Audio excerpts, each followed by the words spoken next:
Hello students, स्वागत है आपका आपके अपने चैनल फी टाइम में। पिछले वीडियो में अपने अपवर्तन से संबंधित पढ़ा था। आपने वीडियो अच्छी तरह से देखा होगा। पूरा वीडियो देखिए और ज़्यादा से ज़्यादा वीडियो को शेयर कीजिए ताकि ज़्यादा से ज़्यादा स्टूडेंट्स को इसका फ़ायदा हो। चैनल को अगर आपने सब्सक्राइब नहीं किया है तो चैनल को सब्सक्राइब कीजिए ताकि जैसे ही मैं नया वीडियो डालूँ आपके पास नोटिफिकेशन आ जाए। वीडियो को पूरा देखिए, पूरा देखेंगे कहीं भी आपकी समस्या आती है तो आप मुझे कमेंट कर सकते हैं। आज अपना नया टॉपिक है विद्युत धारा। विद्युत धारा में क्या है, विद्युत धारा अपने पास किसे कहते हैं, विद्युत धारा वो अपने पढ़ना है। विद्युत धारा क्या है, विद्युत धारा किसे कहते हैं? आवेश प्रवाह की दर को विद्युत धारा कहते हैं। किसी चालक में से प्रवाहित आवेश की जो दर होती है, यानी किसी चालक में आवेश प्रवाह की दर, किसी चालक में आवेश प्रवाह की दर, आवेश प्रवाह की दर जो है उससे क्या कहते हैं, विद्युत धारा कहते हैं। यानी विद्युत धारा जो है, विद्युत धारा इज इक्वल टू अपने पास आ जाएगा, विद्युत धारा इज इक्वल टू आवेश बटा समय आ जाएगा, आवेश बटा समय। यदि किसी चालक में से Q आवेश जो है वो t सेकंड तक प्रवाहित होता है, t समय तक प्रवाहित होता है, तो उस चालक में प्रवाहित धारा का मान I इज इक्वल टू अपने पास क्या हो जाएगा, Q अपॉन T हो जाएगा। Q जो है, Q इज इक्वल टू अपने पास होता है NE, इसलिए अपने पास धारा जो है वो इस तरह से भी लिख सकते हैं, I is equal to NE upon T। N क्या चीज़ है? N अपने पास क्या है, इलेक्ट्रॉनों की संख्या है, इलेक्ट्रॉनों की संख्या। N क्या चीज होती है, इलेक्ट्रॉनों की संख्या। E क्या है, इलेक्ट्रॉन पर आवेश, और इलेक्ट्रॉन पर आवेश होता है 1.6 गुणा 10⁻⁻19 कूलम। तो आवेश प्रवाह की जो दर होती है, आवेश प्रवाह की दर को क्या कहते हैं, विद्युत धारा कहते हैं। अब आता है मात्रक क्या है इसका। मात्रक देखिए, मैंने आपको पहले भी बताया था कि अपने SI पद्धति के मात्रकों की बात करेंगे, ठीक है। इसका मात्रक अपने पास यहाँ से अगर लिखें तो अपने पास आएगा कूलाम बटा सेकेंड।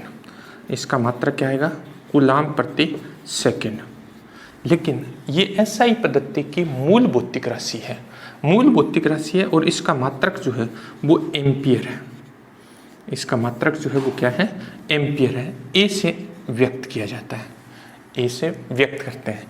अपने 1 एम्पियर को परिभाषित कर सकते हैं, हालांकि ये परिभाषा SI पद्धति की नहीं है। 1 एम्पियर इज इक्वल टू अपने पास आ जाएगा 1 कूलम और 1 सेकेंड। यदि किसी चालक में 1 सेकेंड में 1 कूलम आवेश प्रवाहित होता है तो उस चालक में प्रवाहित धारा का मान क्या होगा, 1 एम्पियर के बराबर होगा। SI पद्धति की परिभाषा नहीं है ये। अपने पास क्या है, यदि किसी चालक में 1 सेकेंड में 1 कूलम आवेश प्रवाहित होता है तो उस चालक में प्रवाहित धारा का मान जो होगा वो 1 एम्पियर होगा। एम्पियर क्या है, बड़ा मात्रक होता है, इसलिए इसके छोटे रूपों का भी उपयोग किया जाता है। जैसे 1 मिली एम्पियर। मिली जो शब्द है, इसका मिली का अर्थ होता है 10⁻³ तो अपने पास आ जाएगा 10⁻³ एम्पियर। 1 micro ampere. माइक्रो जो होती है, माइक्रो का अर्थ अपने पास क्या होता है, 10⁻⁻6 तो यह आ जाएगी 10⁻⁻6 एम्पियर। तो 1 milliampere is equal to होता है 10⁻³ एम्पियर, और 1 microampere is equal to होता है 10⁻6 एम्पियर। इस तरह से इसके छोटे रूपों का भी उपयोग किया जाता है, लेकिन मूल मात्रक जो है वो क्या है, एम्पियर है। विद्युत धारा का मापन किसकी सहायता से करते हैं? विद्युत धारा का मापन जो है जिस उपकरण की सहायता से करते हैं उसे क्या कहते हैं, अमीटर कहते हैं। विद्युत धारा का मापन करने के लिए जिस युक्ति का, जिस उपकरण का अपने उपयोग करते हैं उस युक्ति को क्या कहा जाता है, अमीटर कहा जाता है। अमीटर को विद्युत परिपथ में हमेशा श्रेणी क्रम में संयोजित करते हैं, ये ध्यान रखना है। अमीटर को विद्युत परिपथ में, यानी अमीटर को अगर अपने विद्युत परिपथ में जोड़ते हैं, ये क्वेश्चन भी आ सकता है कि अमीटर को विद्युत परिपथ में किस क्रम में जोड़ा जाता है। तो अमीटर को विद्युत परिपथ में हमेशा क्या करते हैं, श्रेणी क्रम में संयोजित करते हैं। एक और महत्वपूर्ण बात, विद्युत धारा जो है वो अदिश भौतिक राशि है। विद्युत धारा अदिश भौतिक राशि है। विद्युत धारा कैसी भौतिक राशि है? अदिश भौतिक राशि है, अदिश भौतिक राशि है। ठीक है, लेकिन जब भी अपने विद्युत परिपथ बनाते हैं तो विद्युत परिपथ में हमेशा धारा की दिशा को दर्शाया जाता है। तो कहीं कंफ्यूज होने की ज़रूरत नहीं है, क्योंकि विद्युत धारा जो है वो कैसी राशि होती है? अदिश भौतिक राशि होती है। और इसका एक सिंपल सा मैं एग्जांपल आपको बता देता हूँ, डेली लाइफ में अपने यूज़ भी करते हैं। देखिए, जो सदिश होते हैं ना, उन सदिशों की अगर दिशा बदल दी जाए तो उनके मान परिवर्तित हो जाते हैं। विद्युत धारा के केस में ऐसा नहीं होता। अपने विद्युत धारा को एक तार के द्वारा एक स्थान से दूसरे स्थान पर ले जाते हैं। जैसे अपने क्या किया, तार लगाया और उस तार से विद्युत धारा को एक स्थान से दूसरे स्थान पर ले गए। अगर मैं इस तार की ये डायरेक्शन है, इस तार को मैं ऐसे रख दूं तो भी मेरे को उतनी ही धारा मिलेगी। मतलब मान लो यहाँ मैंने क्या जोड़ रखा है, पंखा जोड़ रखा है, पंखा चला रहा हूँ मैं इस विद्युत धारा की सहायता से, तो मैं इस तार को ऐसे रखूंगा तो भी पंखे की स्पीड वही रहेगी, और तार को ऐसे रख दूंगा तो भी पंखे की स्पीड वही रहेगी, और तार को मैं ऐसे ऐसे करके रख दूंगा तो भी पंखे की स्पीड में कोई परिवर्तन नहीं आएगा। मतलब धारा का मान नहीं बदल रहा, धारा का मान नहीं बदल रहा। इसका मतलब ये कैसी भौतिक राशि है? अदिश भौतिक राशि है। ये मैंने सिंपल सा एग्जांपल बताया। एक्चुअल में अदिश भौतिक राशियां वे राशियां होती है जो सदिश बीजगणित का पालन नहीं करती, यानी सदिशों के नियमों का पालन नहीं करती है।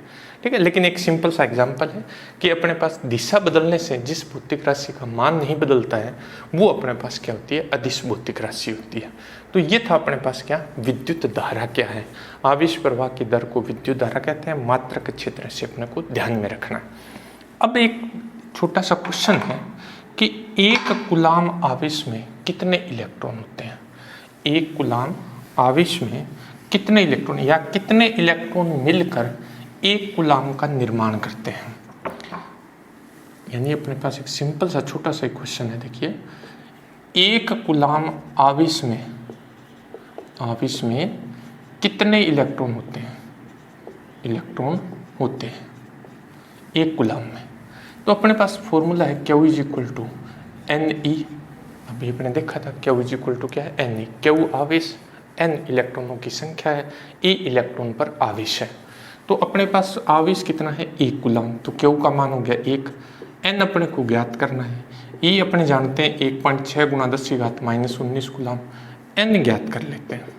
यह जगह अपने पास 1/1.6 × 10⁻⁻19। जब इसको सोल्व करते हैं तो ये आता है 6.25 × 10⁻18। यानी एक कूलाम आवेश बनाने के लिए अपने को 6.25 × 10⁻18 इलेक्ट्रॉनों की आवश्यकता होती है। इतने इलेक्ट्रॉन जब मिलते हैं तब एक कूलाम आवेश का निर्माण हो जाता है। अब अपना टॉपिक, सेकंड टॉपिक अपने पास आता है विद्युत विभव तथा विभवांतर। विद्युत विभव और विभवांतर क्या चीज़ है? देखिए, ये बड़ा इम्पोर्टेंट और अच्छा सा टॉपिक है। विद्युत विभव क्या है? विद्युत विभव तथा विभवांतर।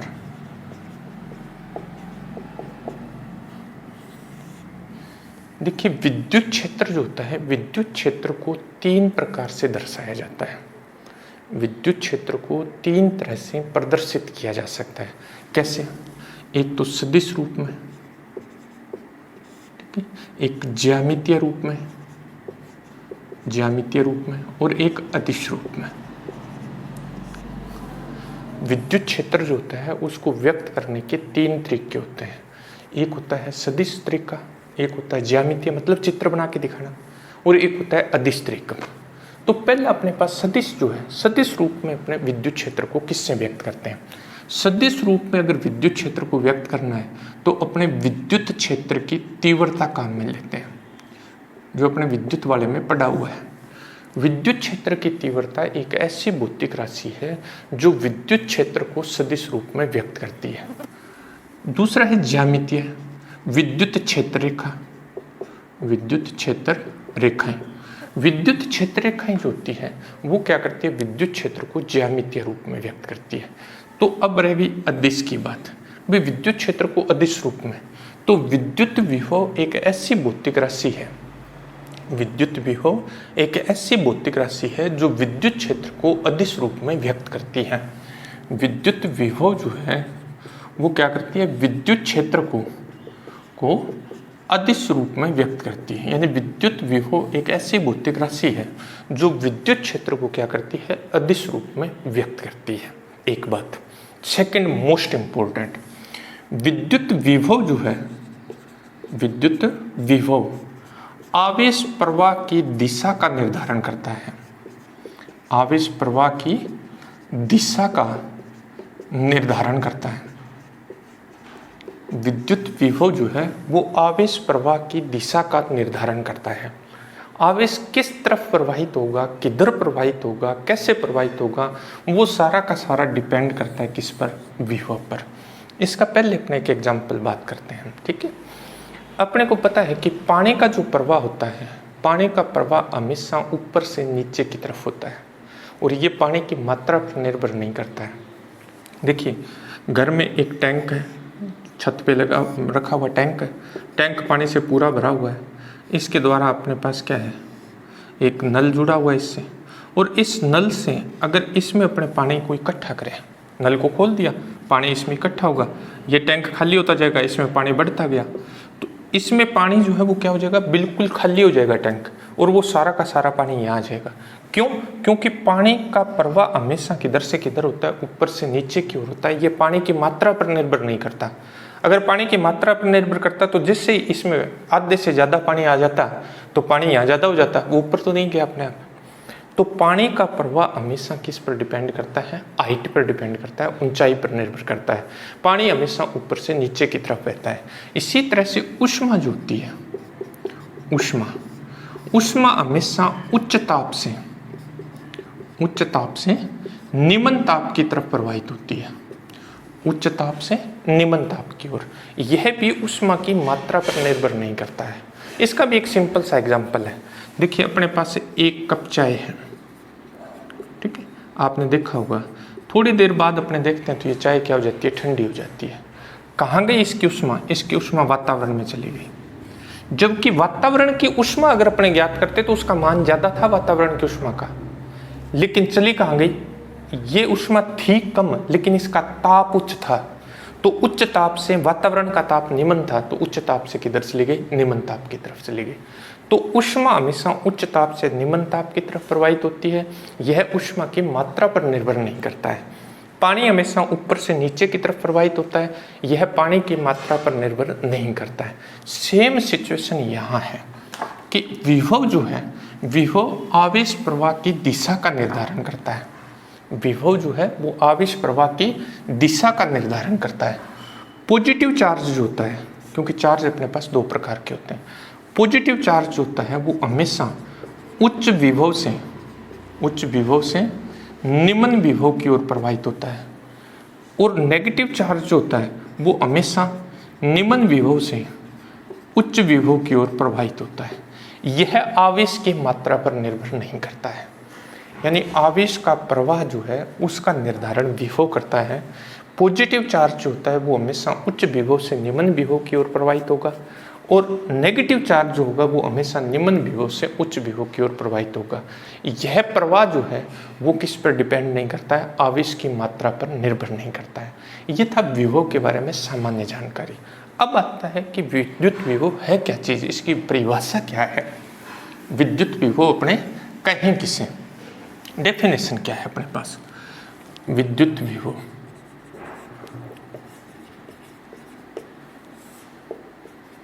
एकांक धनावेश को अनंत से विद्युत क्षेत्र के किसी बिंदु तक क्षेत्र के विरुद्ध बिना त्वरित किए हुए विस्थापित करने में किया गया कार्य उस बिंदु पर विद्युत विभव के रूप में संचित हो जाता है। देखिए, ये मान लेते हैं विद्युत क्षेत्र है, विद्युत क्षेत्र। अपने को इसके इस बिंदु पर क्या चाहिए, विभव का मान ज्ञात करना है। ये अनंत है। अपने क्या करते हैं, अनंत से एकांक धनावेश को लेके आते हैं। एकांक धनावेश को अपने इस बिंदु तक लेके आएंगे। जब अपने एकांक धनावेश को लेके आएंगे तो इसके कारण इस पर क्या लगेगा, बल लगेगा। तो अपने को इस बल के बराबर और विपरीत दिशा में उतना ही बल लगाना है। जब परिमाण में बराबर और दिशा में विपरीत बल लगाएंगे तो अपने पास परिणामी बल का मान क्या हो जाएगा, 0। तो उसमें कोई त्वरण नहीं होगा। तो इस एकांक धनावेश को, परिभाषा मैंने ये बोली थी, एकांक धनावेश को अनंत से विद्युत क्षेत्र के विरुद्ध बिना त्वरित किए हुए विस्थापित करने में किया गया कार्य उस बिंदु पर क्या कहलाता है? विद्युत विभव कहलाता है। तो अपने एकांक धनावेश को अनंत से विस्थापित करके ए बिंदु तक लेके आएंगे। ए बिंदु तक इस तरह से लेके आएंगे कि ये आवेश त्वरित नहीं होना चाहिए। तो इसको लाने के लिए अपने को जितना कार्य करना पड़ेगा वो कार्य ए बिंदु पर क्या कहलाता है? विद्युत विभव कहलाता है। एकांक धनावेश को अनंत से विद्युत क्षेत्र के विरुद्ध बिना त्वरित किए हुए विस्थापित करने में किया गया कार्य उस बिंदु पर क्या कहलाता है? विद्युत विभव कहलाता है। विद्युत विभवांतर क्या है? विद्युत विभवांतर किसे कहते हैं? विभवांतर क्या है?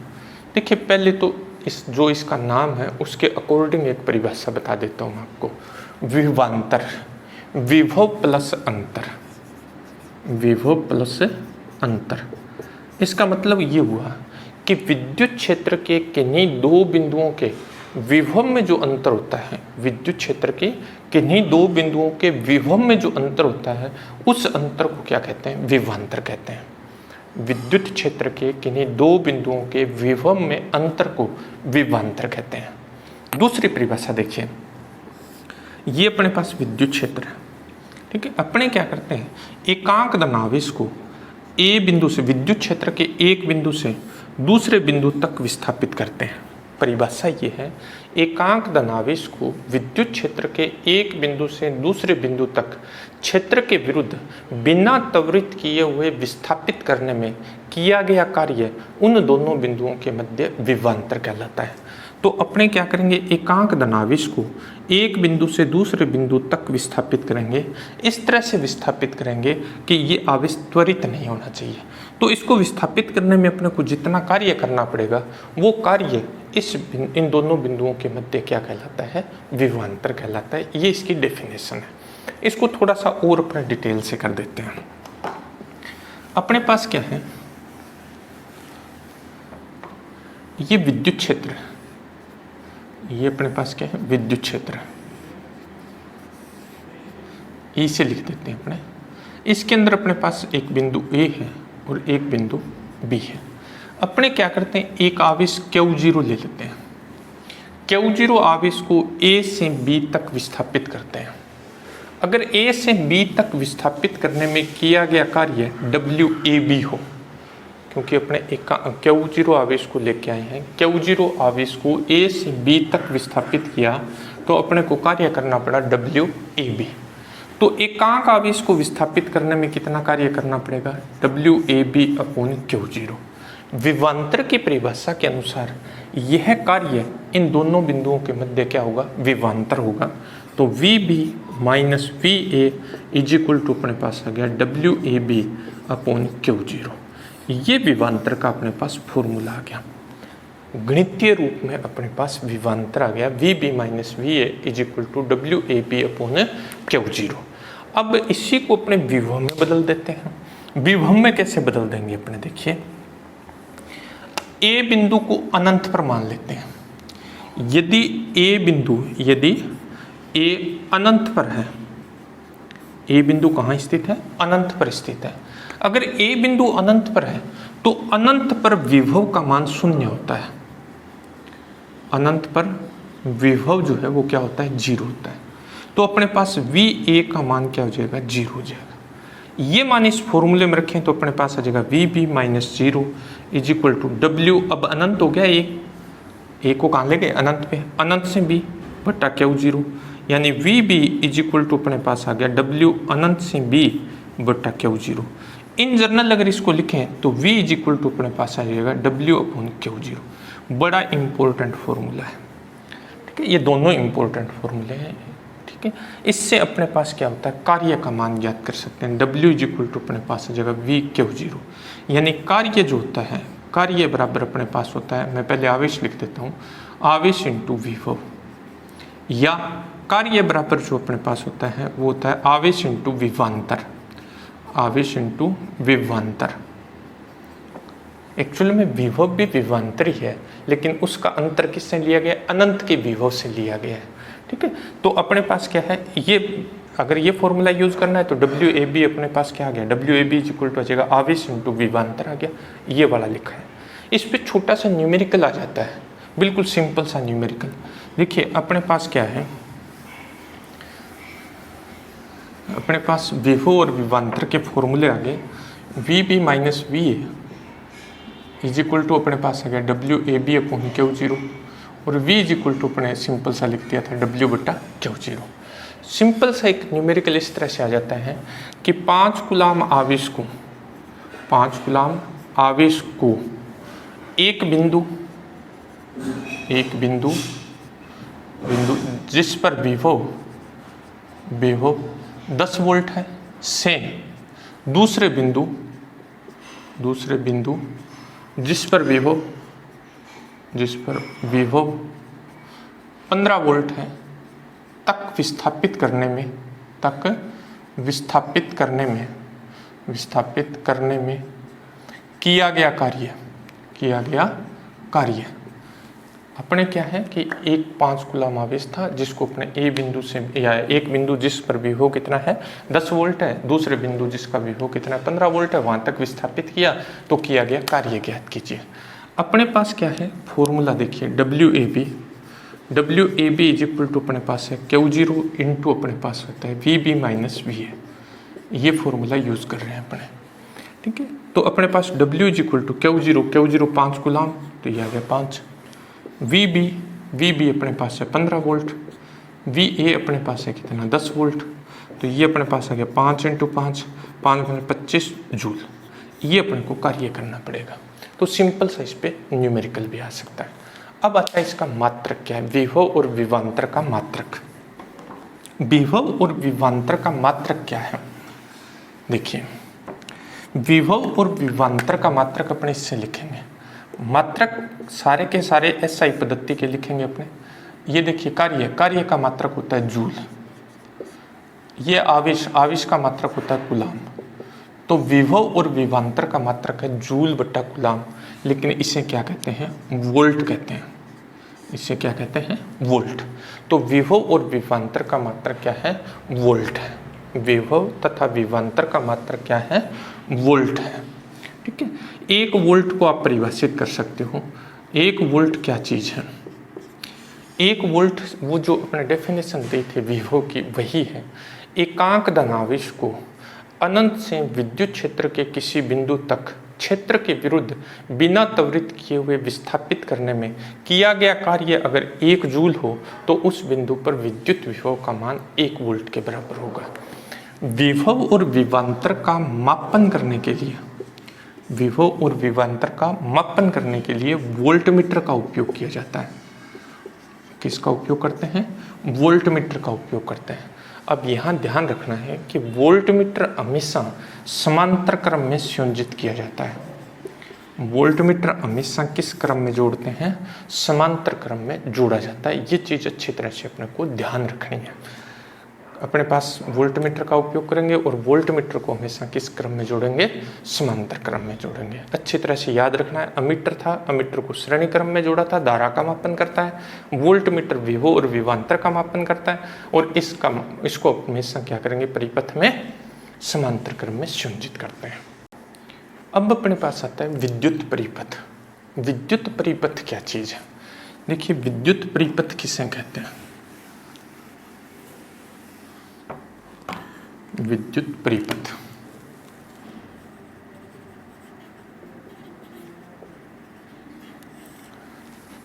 विभिन्न विद्युत चालक अवयव, विभिन्न विद्युत चालक अवयव क्या होते हैं, विभिन्न विद्युत चालक अवयव होते हैं प्रतिरोध, प्रेरकत्व,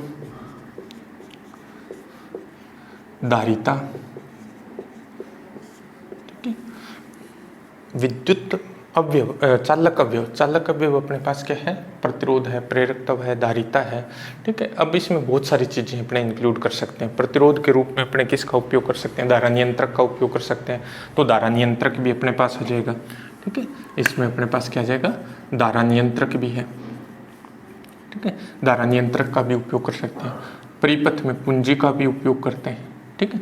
और सबसे महत्वपूर्ण अपने विद्युत वाहक बल का स्रोत, विद्युत वाहक बल के स्रोत के रूप में अपने किसका उपयोग करते हैं? सेल तथा बैटरियों का उपयोग किया जाता है। सेल तथा बैटरी ये विद्युत वाहक बल के स्रोत के रूप में, इनको क्या करते हैं अपने कनेक्टिंग वायर से जोड़ दें तो उससे क्या कहते हैं? विद्युत परिपथ कहते हैं। एक सिंपल सा विद्युत परिपथ अपने बना देते हैं। बल्ब भी हो सकता है, बल्ब भी प्रतिरोधी होगा क्योंकि उसका प्रतिरोध होता है, ठीक है। तो अपने क्या करते हैं? एक बल्ब लगा देते हैं। ये अपने पास एक बल्ब, ठीक है। इसमें अपने ऑलमोस्ट सभी युक्तियाँ लगाने की कोशिश करते हैं। ये धारा नियंत्रक है, धारा नियंत्रक, ठीक है। ये अपने पास क्या हो गया? बल्ब हो गया। इसको अपने क्या किया? एक सेल से जोड़ देते हैं, ठीक है। इसको किस से जोड़ दिया? कुंजी से जोड़ दिया। इसमें अपने क्या करते हैं? अमीटर जोड़ देते हैं। अमीटर हमेशा किस क्रम में जोड़ते हैं? श्रेणी क्रम में, ठीक है। तो ये अपने पास हो गया अमीटर, ये अपने पास होगी कुंजी, ये अपने पास बैटरी या सेल, ये धारा नियंत्रक हो गया, ये अपने पास बल्ब हो गया। तो इस तरह से इन अवयवों को जब जोड़ते हैं तो इससे क्या कहते हैं? विद्युत परिपथ कहते हैं। अगर इस कुंजी को अपने यहाँ ऐसे शो कर देते हैं तो फिर अपने को धारा की दिशा शो करनी होती है। फिर अपने को क्या करना होगा? धारा की दिशा शो करनी होती है। धारा नियंत्रक जो है वो धारा के मान में क्या करता है? परिवर्तन करता है। ये परिवर्ती प्रतिरोध होता है एक तरह से, तो ये धारा के मान में क्या कर देता है? परिवर्तन कर देता है। तो धारा नियंत्रक बल्ब, ये अपने पास सेल हो गया, ठीक है। ये अपने पास क्या होगी? कुंजी हो गई, और ये अपने पास से अमीटर हो गया। इसी तरह से अगर अपने कोई सिंपल प्रतिरोध लगा हुआ है, उसके सिरों पर विभवांतर ज्ञात करना हो तो अपने इस बल्ब की जगह सिंपल प्रतिरोध एक बार काम में ले लें। ये प्रतिरोध है R, प्रतिरोध को इस तरह से शो करेंगे। अब अपने एक वोल्टमीटर जोड़ेंगे, वोल्टमीटर इसके क्या करेंगे? समांतर क्रम में जोड़ देंगे, वोल्टमीटर इसके समांतर क्रम में। तो अपने पास इस तरह ये जो परिपथ है इसे क्या कहते हैं? विद्युत परिपथ कहते हैं। यानी इन चालक अवयवों तथा वोल्टता स्रोतों के संयोजन से बना हुआ जो परिपथ होता है उसे क्या कहते हैं? विद्युत परिपथ कहा जाता है। अब आता है अपने पास ओम का नियम। ओम का नियम क्या है? ओम ने क्या बताया था?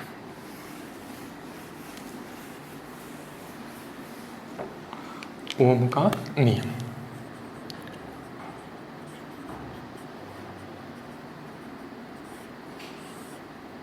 देखिए, ओम ने किसी चालक के सिरों के मध्य उत्पन्न विभवांतर और उसमें प्रवाहित धारा के मध्य संबंध स्थापित किया था। किसी चालक के सिरों के मध्य उत्पन्न विभवांतर और उस चालक में प्रवाहित धारा के मध्य क्या किया? संबंध स्थापित किया था। उस संबंध को ही ओम का नियम कहते हैं। तो इस ओम के नियम के अनुसार या इस नियम के अनुसार, इस नियम के अनुसार, इस नियम के अनुसार यदि किसी चालक की भौतिक अवस्थाएं, ये बड़ा इम्पोर्टेंट है, यदि किसी चालक की भौतिक अवस्थाएं, चालक की भौतिक अवस्थाएं, भौतिक अवस्थाओं में अपने पास क्या है?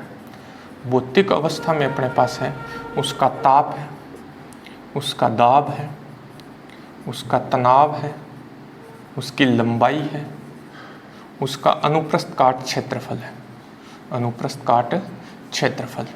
ये नियत रहे, ये चीज़ें जो है वो क्या रहे? नियत रहे। यानी भौतिक अवस्था अगर नियत है तो चालक के सिरों के मध्य उत्पन्न विभवांतर जो होता है वो उस चालक में प्रवाहित धारा के समानुपाती होता है। इस नियम के अनुसार यदि किसी चालक की भौतिक अवस्थाएं, भौतिक अवस्थाओं में अपने पास ताप, दाब, तनाव, लंबाई, अनुप्रस्थ काट क्षेत्रफल, ये चीज़ें अगर नियत है तो क्या होता है? चालक के सिरों के मध्य उत्पन्न जो विभवांतर होता है वो चालक में प्रवाहित धारा के क्या होता है? समानुपाती होता है। इसे ओम का नियम कहते हैं।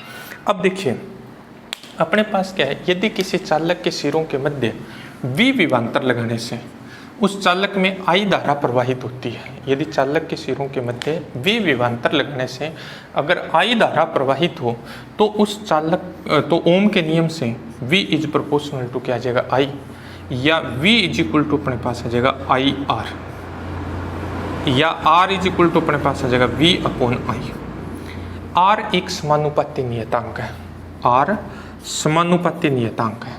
R क्या चीज़ है? समानुपाती नियतांक है, समानुपाती नियतांक है, जिसे चालक का प्रतिरोध कहते हैं। जिसे क्या कहा जाता है? चालक का प्रतिरोध कहते हैं। चालक का ये क्या है? रेजिस्टेंस है, प्रतिरोध है। R एक समानुपाती नियतांक है जिसे चालक का क्या कहते हैं, प्रतिरोध कहते हैं। अब R का मात्रक क्या आ जाएगा, R का मात्रक यहाँ जाएगा, विभव का मात्रक होता है वोल्ट, तो ये तो अपने पास आ गया वोल्ट।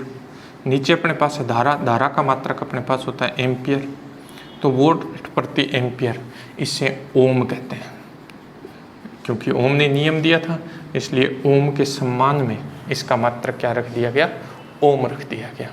एक ओम को परिभाषित कर सकते हैं, फिर मैं बता रहा हूँ ये एसआई पद्धति की परिभाषा नहीं है। एक ओम इज इक्वल टू अपने पास आ जाएगा 1 वोल्ट अपॉन 1 एम्पियर। यदि किसी चालक के सिरों के मध्य 1 वोल्ट विभवांतर लगाने से चालक में अगर 1 एम्पियर की धारा प्रवाहित होती है तो उस चालक का प्रतिरोध जो है वो कितना होगा, 1 ओम के बराबर होगा। अब अपने क्या करते हैं, V और I में ग्राफ खींच देते हैं। V और I में क्या करते हैं, ग्राफ खींचते हैं। V और I में ग्राफ खींचे तब अपने पास क्या आ जाएगा, V और I में ग्राफ खींच दिया।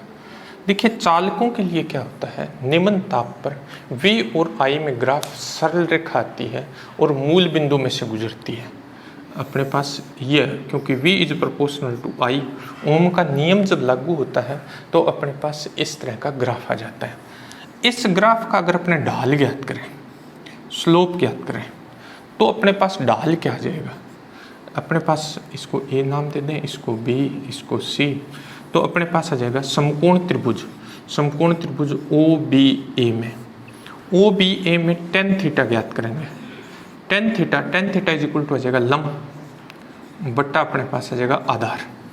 लंब है अपने पास I के बराबर है, क्योंकि ये I के बराबर है, और आधार अपने पास है किसके बराबर, V के बराबर। I बट्टा V अपने पास आ जाएगा 1/r। तो अपने क्या कर सकते हैं, इस स्लोप की सहायता से अपने चालक का प्रतिरोध भी ज्ञात कर सकते हैं। ये था अपने पास ओम का नियम। वीडियो बच्चे पूरा अच्छे तरह से देखना, कहीं अगर आपकी समस्या लगे तो आप मुझे कमेंट करना, वीडियो को ज़्यादा से ज़्यादा शेयर करना है और चैनल को सब्सक्राइब करना है। थैंक यू बच्चे।